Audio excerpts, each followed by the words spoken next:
ሰላም ጤና ይስጥልኝ ውድ የአባይቱ ቤተሰቦች እንዴት ናችሁ? ያለው እግዚአብሔር ይመስገን በእያላችሁበት ሰላማችሁ ይብዛልኝ። እንግዲህ ዛሬ ደግሞ የተገናኘ ነው የአማርኛ አረፍተ ነገሮችን ይዤላችሁ ነው። የአማርኛ አረፍተ ነገሮችን በእንግሊዘኛ እንዴት እንደምጽፉ አሳያችኋለሁ። እንግዲህ በባለፈው ትምህርታችን አይተናል። ከአማርኛ ፊደሎች ከሀ እስከ ፐ መጀመሪያ በእንግሊዘኛ እንዴት እንደሚጻፉ አይተናል አይደለ? ከሀ እስከ ፐ ድረስ። ከዛ ቀጥሎ ደግሞ ሰሞኑን ቃላት እያየን ነበር አይደለ? መጀመሪያ ከትንሽ ጀምረን ያየን። ከትንሽ ማለት ለምሳሌ መጀመሪያ ፊደሎችን ነው አይደለ? ፊደሎችን አይተናል። ኤ እንዴት መጻፍ እንዳለባት፣ ሀ እንዴት መጻፍ እንዳለበት፣ ለ ወደ እንግሊዘኛ ሲቀየር እያልን አይተናል። ከዛ ደግሞ ሰሞኑን ምን አይተን ነበረ? የተለያዩ ቃላትን አይተናል። የሰው ስሞችን አይተናል። መሰረት፣ አበበ፣ ከበደ ምናምን ሊሆን ይችላል። እንግዲህ ሰሞኑን አይተናል። ከቃላት ቀጥሎ ምንድነው ማየት ያለብን? አረፍተ ነገር። ዛሬ ይዤላችሁ የመጣው እነዚህ አረፍተ ነገሮች ናቸው። እንግዲህ መጀመሪያ ከትርጉሙ ስንነሳ አረፍተ ነገር ማለት ምንድነው? የቃላት ስብስብ ነው። የቃላት ስብስብ ሆኖ ትርጉም ሊሰጥ የሚችል ነገር ምን እንለዋለን? አረፍተ ነገር። ስለዚህ ዋናው እስካሁን የተማማርንበት አማርኛ በእንግሊዘኛ ያስተማርኳችሁ ምክንያት ምንድነው? እንደዚህ እንድጽፉ ነው አይደለ? የመጨረሻው እንደዚህ መጻፍ እንድችሉ ነው አይደለ? ሌላ ምንም አይነት አላማ የለውም። በተለይ ቴክስት ላይ ለምሳሌ በስራ ጉዳይ ልትጻጻፉ ትችላላችሁ፣ ከቤተሰብ ጋር ልትጻጻፉ፣ ከጓደኛ ጋር ሞስት ኦፍ ዘ ታይም። አሁን ብዙ ጊዜ ይሄንን አማርኛ በእንግሊዘኛ አጻጻፍ ማወቅ ያለባችሁ ለምንድን ነው? ብዙ ጊዜ ለምንድን ነው የምትጠቀሙት? እንዳልኳችሁ ቴክስት ላይ ስልክ ላይ ስለሚጠቅም ማወቅ ይገባል ማለት ነው። ከዛም ባለፈ ደግሞ ለስራም ጉዳይ ላይ ያስፈልጋችሁ ይችላል። ስለዚህ ብታውቁት የተሻለ ነው ብዬ አስባለሁ። ስለዚህ እንዳልኳችሁ የመጨረሻው ዋናው ይህን እንድትጽፉ ነው አይደል? እስካሁን ድረስ ኦልሞስት 2 ሳምንት 3 ሳምንት የለፋን እነዚህ እንድታውቁ ነው።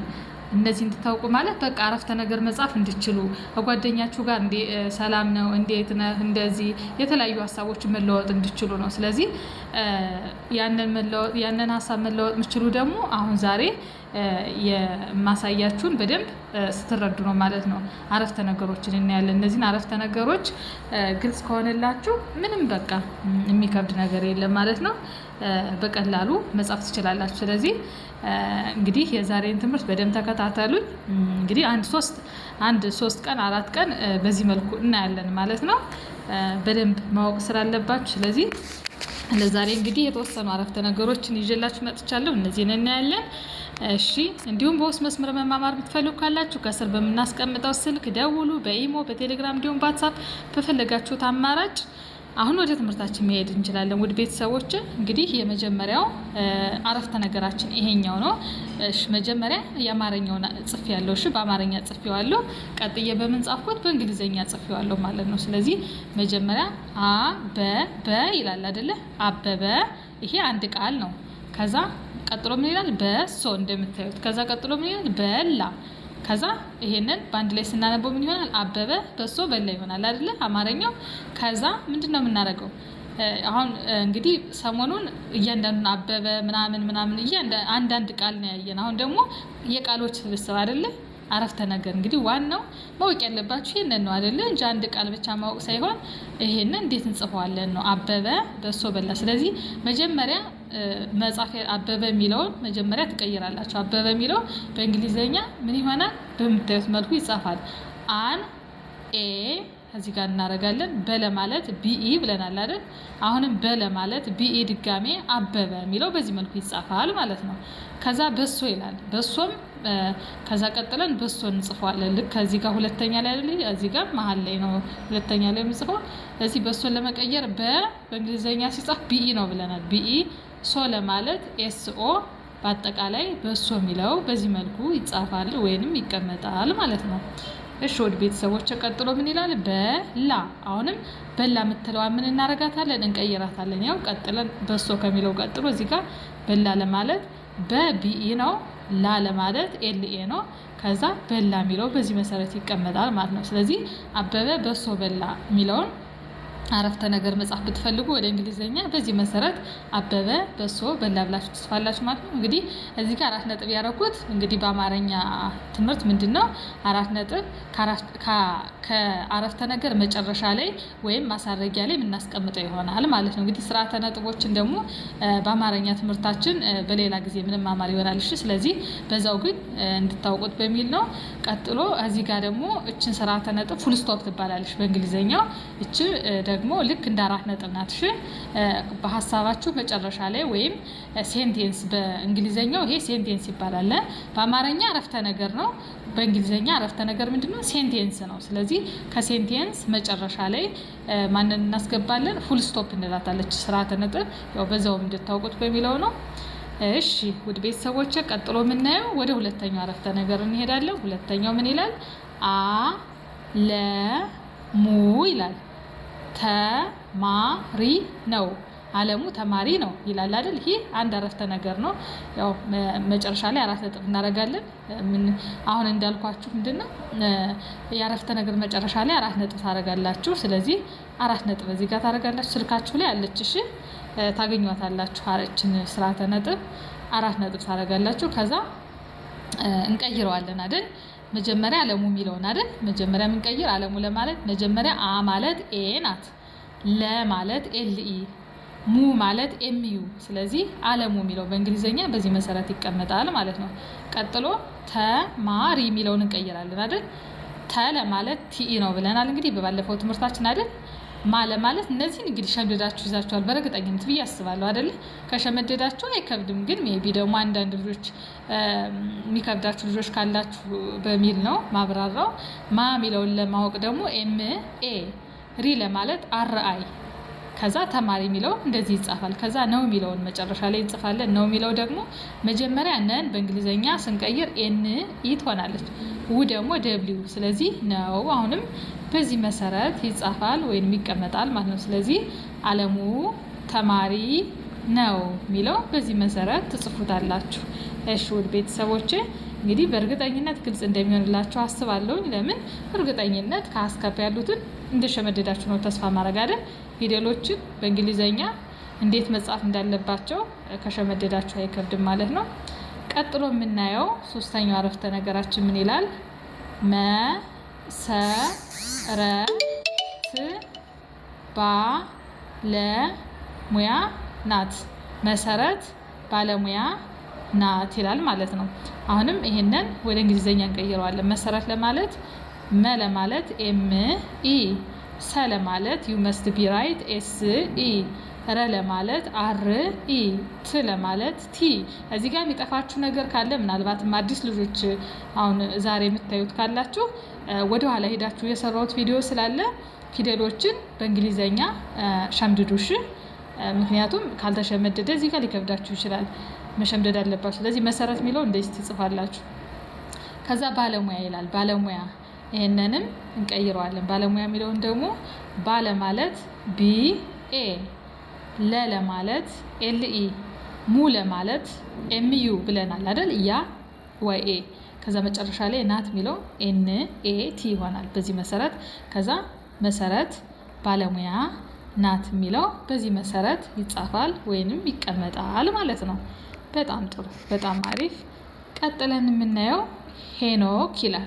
ሙዚቃ ይወዳል። አማርኛው እንጊዜም ከአረፍተ ነገር መጨረሻ ምን አድርጉ ብያለሁ? 4 ነጥብ አድርጉ። ማታውቁ ልጆች ካላችሁ 4 ነጥብ አድርጉ። ስለዚህ 4 ነጥብ። ከዛ አሁንም ይሄንን እንቀይረዋለን። ሄኖክ የሚለውን ለመቀየር ሄ ኤች ኢ፣ ኖ ለማለት ኤን ኦ፣ ክ ለማለት ኬ፣ ከዛ ሄኖክ። ከዛ ቀጥላ ሙዚቃ የሚለውን አሁንም እዚህ ጋር እንቀይራለን። ሙዚቃ የሚለው ሙ ኤም ዩ፣ ከዛ ዜድ አይ ኬ ኤ ይሆናል ሙዚቃ የሚለው። ከዛ ይወዳል የሚለውን ለመጻፍ ይ ለማለት ዋይ፣ ከዛ ወ ለማለት ደብሊው ኢ፣ ከዛ ዳ ለማለት ዳ ደግሞ በእንግሊዘኛ ምንድን ነው ብለናል? በባለፈው ትምህርታችን ዲ ኤ ነው ብለናል አይደል? ዲ ኤ እንላለን ማለት ነው። ቀጥለን የመጨረሻው ል ነው። ል ለማለት ደግሞ ኤል ብቻ ነው። ስለዚህ ይወዳል፣ የመጨረሻው ይወዳል የሚለው። ከዛ መጨረሻ ላይ ምን ብለናል? ፉል ስቶፕ አድርጉ። ከምን መጨረሻ? ከሴንቴንስ ወይንም ከአረፍተ ነገር በእንግሊዘኛው ሴንቴንስ በእንግሊዘኛው ነው መጨረሻ ላይ ፉል ስቶፕ ታደርጋላችሁ ማለት ነው። እሺ ውድ ቤተሰቦቼ ቀጥሎ የምናየው ምን ይላል? ሰለሞን ሱቅ ከፈተ ይላል። አሁንም ይሄንን ተከተሉኝ። ሌትስ ጎ። ሰለሞን የሚለውን ወደ እንግሊዘኛ እንቀይራለን። ሰለ ማለት ምን ብለናል? ኤስኢ ነው አይደለ? ይሄ ጠፋችሁ። ከዛ ቀጥለ ለኤልኢ ሞ ኤምኦ ን ኤን ከዛ ሱቅ ለማለት ሱ ኤስዩ ከዛ ኬ ይሆናል ሱቅ ይላል። ከዛ ከፈተ የሚለው ደግሞ ኬኢ ኤፍኢ ቲኢ ይሆናል ከፈተ የሚለው ማለት ነው። እያንዳንዳቸውን ፊደሎች እንቀየራለን ማለት ነው። ለዚህ ሰለሞን ሱቅ ከፈተ የሚለውን በእንግሊዘኛ በዚህ መሰረት መጻፍ ትችላላችሁ ማለት ነው። እስከ ስርዓተ ነጥቧ ድረስ የተሟላ ትክክለኛ እንዲሆንላችሁ በዚህ መሰረት ብጽፉ የተሻለ ነው። ቀጥሎ የምናየው ምን ይላል? ያሬድ ጎበዝ ተማሪ ነው። እሺ አሁን ይሄን እንቀይራለን። ያሬድ የሚለው ሲጻፍ YARED ይሆናል። ያሬድ የሚለውን እዚህ ጋር ቀይረን ጽፈነዋል ማለት ነው። ጎበዝ የሚለውን ለመጻፍ ደግሞ GOBEZ ይሆናል።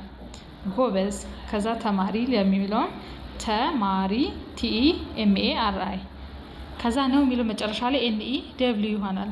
ያሬድ ጎበዝ ተማሪ ነው የሚለው በዚህ መሰረት ይጻፋል ማለት ነው። ከዛ ሰላም ቤት አጸዳች ይላል። አሁንም ይሄንን እንደተለመደው እንቀይራለን። ሰላም የሚለውን ለመጻፍ በእንግሊዘኛ መጀመሪያ ሰ የምትለዋን ብቻዋን ስንቀይር ኤስኢ ብቻ ናት። ቀጥለን ላ ኤልኤ ከዛ ኤም ሰላም በዚህ መሰረት ይጻፋል። ቤት የሚለው ደግሞ BET ይሆናል። አጸዳች የሚለው አለ ማለት ኤን ትጽፋላችሁ። ጸ ለማለት TS ነው ብለናል አይደል? በባለፈው ትምህርታችን TS ናት። ዳ ለማለት DA ናት።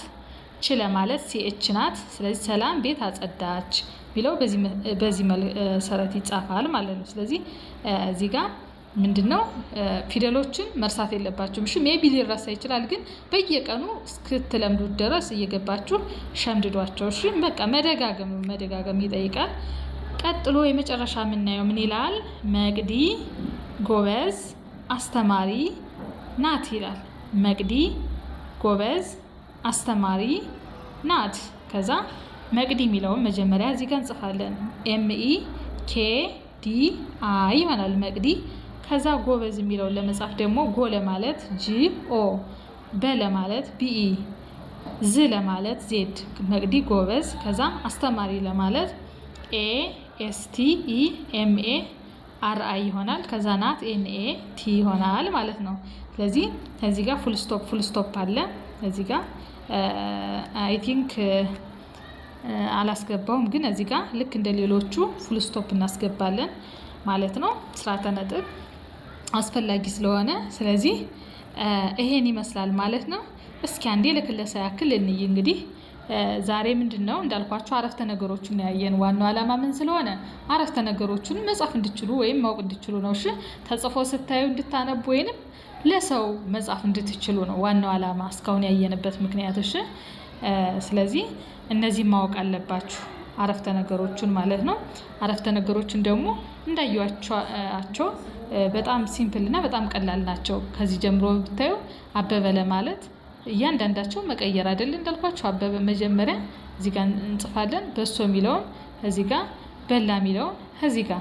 አሁን እስክትለማመዱ ድረስ ጎን ላይ እያደረጋችሁ መጻፍ። እሺ በላ የሚለውን መጨረሻ ላይ ያለው መጨረሻ ላይ መቀየር፣ መጀመሪያ ያለው መጀመሪያ መጻፍ አይደል? በዚህ መሰረት መቀየር። አሁንም ሁለተኛውን መጀመሪያ ላይ አለሙ የሚለውን መጀመሪያ ያለው መጀመሪያ መጻፍ፣ ሁለተኛ ያለውን በእንግሊዝኛ ሁለተኛ ላይ፣ ሶስተኛ ያለውን ሶስተኛ ላይ። ከዛ ደግሞ በተጨማሪ ምንድነው ለምሳሌ አይ ይላል አይደለ? አን መጀመሪያ አሚለውን ኤ ብላችሁ መጻፍ። ቀጥለን ከቀጥሎ ላለ አሁንም ለሚለውን በእንግሊዘኛ ቀጥለን ኤልኢ ብለን መጻፍ አይደል? ሲቀየር በዚህ መሰረት እያለን በተመሳሳይ ሌሎችንም እንጽፋለን ማለት ነው። ስለዚህ በዚህ መሰረት ተለማመዱ፣ እዩት። አይ ቲንክ በደንብ እንደሚቀላችሁ፣ በተለይ የሸመደዳችሁ ልጆች ይቀላችኋል። ምናልባት ግን ያልሸመደዳችሁ ልጆች ካላችሁ በደንብ አንብቡ፣ በደንብ በቃ ለመሸምደድ ሞክሩ። እነዚህን ደብተር ላይ ጻፉ። ለዛሬ ደብተር ላይ ጽፋችሁ ተለማመዱ። ነገም ሌሎች አረፍተ ነገሮችን ይዤላችሁ እመጣለሁ። እንግዲህ በዚህ ሳምንት እንዳልኳችሁ እናያለን እነዚህን ማለት ነው። በጣም አመሰግናለሁ ስለተከታተላችሁኝ። እንግዲህ ነገ ደግሞ በሌላ ትምህርት እንገናኛለን። ያው ቀጣይ አሁንም እንደዚህ አይነት አረፍተ ነገር ነው የምንማማረው። አንብቡ፣ በርቱልኝ፣ ሰላም ሁኑልኝ በያላችሁበት። አሁን